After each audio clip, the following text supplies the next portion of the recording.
नमस्कार. विरोधातील लोकप्रतिनिधी आपल्या अतिवृष्टीच्या अनुदानाबाबत काही चुकीची माहिती, अर्धवट माहिती पसरवत आहेत.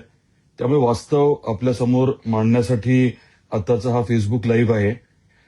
आपल्या महायुती सरकारने, आदरणीय देवेंद्रजी फडणवीस साहेबांनी आणि दोन्ही उपमुख्यमंत्री महोदयांनी महाराष्ट्राचा दौरा करून अतिवृष्टीच्या काळामध्ये जो शब्द दिला होता की अभूतपूर्व असं नुकसान झालंय आणि त्या अनुषंगाने आम्ही मदत करू, एसडीआरएफ, एनडीआरएफच्या निकषाच्या पलीकडे जाऊन हे वास्तव जे आहे ते आपल्यासमोर येणं गरजेचं आहे. साधारण 20,000 कोटी एवढी रक्कम देण्याच्या बाबतीत ठरलं होतं. राज्य सरकारने केंद्राकडनं पैसे आले किंवा नाही आले तरीही मदत करायचं जाहीर केलं होतं. या मदतीमध्ये एसडीआरएफ, एनडीआरएफची मदत तर आहेच आणि त्याच्या पलीकडे जाऊन रबीच्या हंगामाच्या अनुषंगाने बियाणासाठी आणि इतर बाबींसाठी, इतर निविष्ठांसाठी साधारण 10,000 रुपये हेक्टरी ही मदत करायचं देखील ठरलं होतं. तर ही अनुदानाची रक्कम अंदाजे 20,000 कोटीपेक्षा थोडी जास्त आहे. त्यापैकी 14,000 कोटीपेक्षा जास्त रक्कम ही प्रत्यक्षात शेतकऱ्यांच्या खात्यावरती जमा झाली आहे. आता हे जे लोकप्रतिनिधी आहेत ते आपल्या आपल्या जिल्ह्याची माहिती न घेता किती हजार कोटी आलेत याची माहिती न घेता काही गोष्टी बोलतायत. त्यामुळे माझी सर्वांना विनंती आहे की आपल्या आपल्या जिल्ह्यामध्ये किती पैसे येणं अपेक्षित होतं, एसडीआरएफ, एनडीआरएफचे निकष आणि हे अधिकचे 10,000 आणि त्या तुलनेत किती पैसे आलेत हे समजून घ्यावं.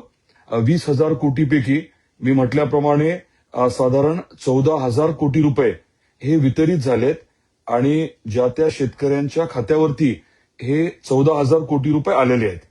त्यामुळे आता उदाहरण द्यायचं म्हटलं तर सोलापूरमध्ये साधारण 1,600 कोटी रुपये येणं अपेक्षित आहे. त्यापैकी 1,200 कोटी रुपये हे प्रत्यक्षात शेतकऱ्यांच्या खात्यावर जमा झालेत.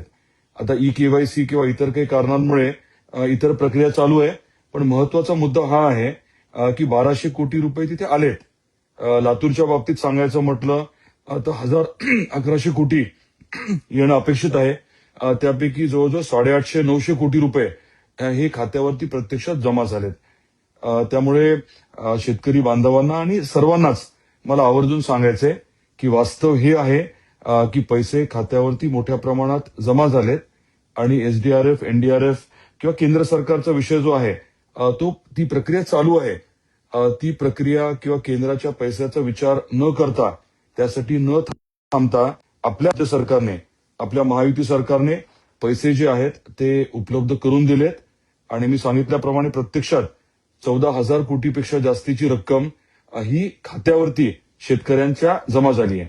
त्यामुळे आपल्या महायुती सरकारचे, आदरणीय मुख्यमंत्री देवेंद्रजी फडणवीस साहेबांचे आणि दोन्ही आपले उपमुख्यमंत्री एकनाथरावजी शिंदे साहेब आणि अजितदादा पवार साहेब आणि पूर्ण मंत्रिमंडळाचे मी मनापासून आभार व्यक्त करतो. धन्यवाद.